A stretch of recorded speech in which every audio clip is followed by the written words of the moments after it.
Before we begin today's story, make sure you hit the like button, subscribe, and turn on the bell icon, because this one reveals a side of ABBA that few ever talk about. At 78, Benny Andersson has finally begun sharing truths he kept locked away for decades. The man whose melodies brought happiness to millions admits that music was not just art for him. It was a shield, a way to hide emotions too heavy to speak aloud. Now, in his later years, he feels ready to open the door to the past. He reflects on the moments that shaped ABBA and the echoes that still live in his heart. This is not just the story of a band, it is the story of a man who spoke through chords instead of words. Benny's journey reveals the hidden layers behind the glitter. And as he finally explains his truth, the music begins to sound different. Not less magical, just more deeply human. Benny Andersson was born on December 16, 1946 in Stockholm's Vasastan district. His father Gersta worked as a civil engineer, and his mother Ilse held the family together with quiet strength. Music flowed naturally in their home, especially through the accordion his father and grandfather loved. At 6, Benny received one of his own, and the spark inside him lit instantly. He absorbed everything he heard: folk melodies, classical pieces, German Schlager styles.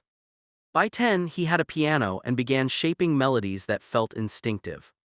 He taught himself, relying entirely on his ear and emotions. School never captured him the same way music did. By 15, he left formal education behind. All he wanted was to play, create, and feel free. Around this time, Benny's personal life moved quickly. He met his first girlfriend, Christina Grönvall, and together they welcomed 2 children, Peter in 1963 and Helen in 1965. Though young, Benny tried to balance fatherhood with his growing passion for music. In 1964, he joined Elverkits Spelmanslag, a humorous instrumental pop group. It was a stepping stone, but the real turning point came the same year. He was invited to join the Hep Stars, one of Sweden's most popular bands. Suddenly, Benny was not just a musician, he was in the spotlight. The Hep Stars scored their first hit, Cadillac, in 1965. Fans adored Benny's talent and presence, and his songwriting gifts were beginning to shine. As Benny wrote songs like Sunny Girl and Wedding, people began noticing something different in his work. His melodies carried both joy and melancholy, a mix that would someday define ABBA's sound. He was young, famous, and creative, but he wasn't chasing popularity. He chased perfection, harmonies that expressed emotions words couldn't. The Hep Stars made Benny a star in Sweden. But fate had much bigger plans waiting. A partnership was about to begin that would change pop history. And Benny was about to meet someone whose musical mind matched his own. It was the meeting that would build the foundation of ABBA. And it happened at exactly the right moment. In June 1966, Benny met Björn Ulvaeus, a talented musician from the Hootenanny Singers. Their meeting seemed ordinary, but the chemistry was immediate. The first song they wrote together, Isn't It Easy to Say, showed how naturally they blended. Benny created melodies, Björn shaped lyrics and structure. Their teamwork felt effortless yet powerful. Music connected them long before friendship fully formed. They shared ambition, creativity, and a hunger to build something new. Little did they know they were planting the seeds of a global phenomenon. Their partnership would last decades, and it would birth one of the most iconic groups in music history. In 1969, both Benny and Björn's paths crossed with 2 remarkable women. Benny met Anni-Frid Frida Lyngstad, a talented singer with a voice full of depth. Björn met Agnetha Fältskog, whose crystal-clear vocals could cut straight to the heart. Love and music wove their lives together naturally. Benny produced Frida's debut album, while Agnetha starred in major musical theater. The 4 collaborated more and more, discovering their voices blended beautifully. A trip to Cyprus in 1970 brought their first true performance as a group. They performed casually for UN soldiers, but something magical emerged. Their chemistry was undeniable. They had found a sound neither of them had expected. The early years were experimental. They performed under quirky names like Festfolket, meaning party people or engaged couples. Critics weren't always kind, but the 4 believed in what they had. In 1972, they released People Need Love, credited under all their names. It did well not only in Sweden but also in the US. Momentum was building and they felt it. In 1973, they tried the Swedish selection for Eurovision with Ring Ring. They finished third, but the song became a major European hit. Manager Stig Andersson suggested a simple name, ABBA. Short, catchy, unforgettable. In 1974, ABBA entered Eurovision again with Waterloo. This time they won, breaking through internationally in an explosive way. Sweden celebrated its first Eurovision triumph. And ABBA suddenly stood on the world stage. People loved the energy, the harmonies, and the refreshing sound. But behind the performance was a decade of hard work. For Benny, that victory was the reward for years of quiet dedication. He had poured emotions into every chord. And the world finally heard them. ABBA's journey had officially begun. After Eurovision, ABBA rose like a tidal wave. Hits like SOS, Mamma Mia, and Fernando swept across the globe. Dancing Queen reached #1 in the United States, becoming timeless. Their music was everywhere, on radios, in discos, in homes. People adored the glamorous image and catchy melodies. But Benny carried a different reality.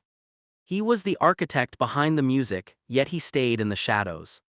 Fans screamed for Agnetha and Frida. Björn spoke for the group. Benny, quiet and intense, stayed behind the piano. He later admitted that he sometimes felt invisible. Not unloved but unnoticed, the mind behind the magic hidden behind others. In the studio, Benny worked with tireless devotion. He replayed sections endlessly, shaping emotions with precision. He wasn't chasing technical perfection. He was chasing truth, music that matched the feelings in his chest. When he couldn't express emotions verbally, he expressed them musically. His melodies carried weight he never spoke aloud. Even ABBA's happiest songs had shadows within them. And fans could feel it, even if they didn't know why. Benny's relationship with Frida added another layer of complexity. They met through music, grew closer through long nights in the studio, and built a bond through harmonies. By 1978, at the height of ABBA's fame, they married. To the world, it looked like a dream romance. But inside, their differences slowly widened. Frida was emotionally open, expressive, and longing for connection. Benny processed everything quietly, often retreating into music. He didn't argue, he withdrew. Frida needed presence, Benny offered melodies instead. Their love was strong, but not strong enough to bridge their emotional gap. Frida carried heavy wounds from childhood and needed deep reassurance. Benny, shaped by Swedish reserve and personal habits, struggled to give that. The studio became their meeting place and their battlefield. Songs like One of Us reflected their emotional distance. Frida poured her heart into vocals. Benny poured his heartbreak into arrangements. By 1980, their marriage was cracking. Divorce followed quietly in 1981. For Frida, it was devastating. For Benny, it was a painful confirmation of what he couldn't express. As the relationships within ABBA unraveled, so did the group's unity. Björn and Agnetha divorced in 1979. Then Benny and Frida separated in 1981. The band tried to continue, but the emotional foundation was unstable. Their final album, The Visitors, captured the shift. Darker, heavier, more mature. The sparkle of the 70s had dimmed into something bittersweet. Fans sensed the change without being told. The music itself revealed the truth. ABBA wasn't breaking from scandal, it was breaking from exhaustion. In 1982, they recorded a few final songs, The Day Before You Came and Under Attack. They performed together on TV one last time that December. There was no dramatic farewell. Just a quiet closing of a chapter that had defined millions of lives. Benny later admitted it took him nearly 10 years to process the end. Without ABBA, he felt a creative void. The band had been more than fame to him. It had been a home for his emotions. When it ended, the silence was overwhelming. He didn't know how to fill it right away. Benny turned to new projects to rebuild his artistic identity. He worked with Björn to compose the musical Chess in 1984. The production allowed him to explore deeper emotions. In the 1990s, he worked on Kristina Fran Duvamala, another passion project. These works helped him heal from ABBA's emotional intensity. They gave him room to breathe, reflect, and rediscover himself. Away from fame, he found clarity. He realized how heavily he had carried the group emotionally. He also realized how much he had hidden behind music. Those new compositions became his personal therapy. During the 1990s, Benny kept private journals. Inside them were unsent letters addressed to Agnetha, Frida, and Björn. He expressed regrets he had buried for decades. He apologized for silence, for distance, for things left unsaid.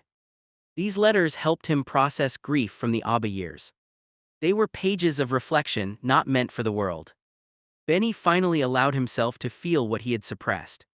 He acknowledged how the band's pressure shaped all four members. The emotions that once fueled the music slowly found peace. And Benny began to understand himself better.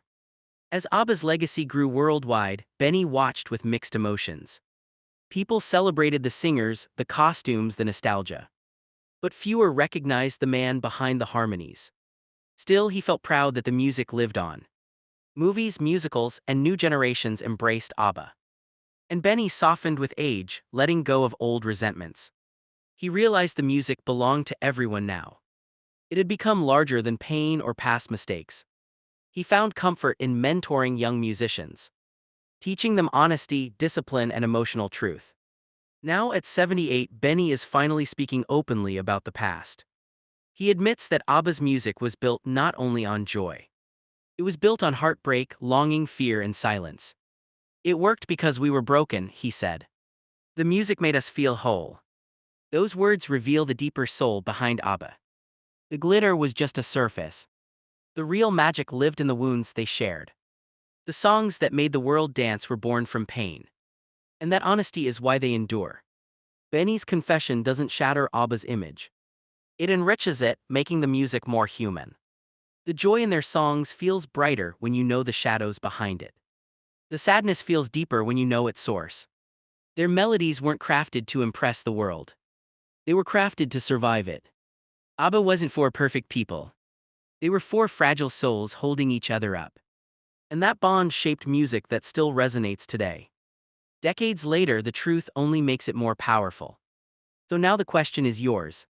Do ABBA's struggles make their songs more meaningful to you? Does knowing the truth change the way you feel when you hear "The Winner Takes It All"? Or knowing me knowing you? Music often carries the stories we can't speak out loud. And ABBA's story is one of the most human ever told. If this touched your heart today, let us know in the comments. Like, share, and subscribe for more untold stories from music history. There are so many truths behind the songs we love. And we're here to bring them to light.